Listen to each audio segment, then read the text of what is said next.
ফরজ যদি নষ্ট হয় সালাত ভঙ্গ হয়, you have to repeat your সালাহ। ওয়াজিব নষ্ট হলে সালাত ভঙ্গ হয় না, নতুন করে পড়া লাগে না, সেজদায় সাহু দিলেই সালাত আদায় হয়ে যায়।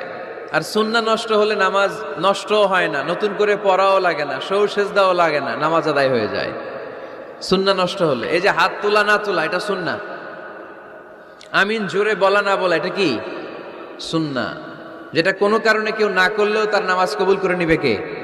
আর এই সব সুন্নত লয়ে আমগো দেশে কিলাকিলি, মৌলভীবাজারে মাশাআল্লাহ এগুলা নাই, এখানেও আছে। এগুলার অবসান ঘটুক, আমরা চাই কি চাই না? আর কত এই ছোটখাটো বিষয় নিয়ে আমরা এই বিভেদের প্রাচীর আর দেয়ালকে উঁচু করব আমাদের মাঝখানে? কবে আমরা ঐক্যের সিন্ডিকেট করব? কবে? আর কবে সাদা মনের মানুষ হব? কবে? আর কত? অনেক হয়েছে, আর না, এবার থামেন।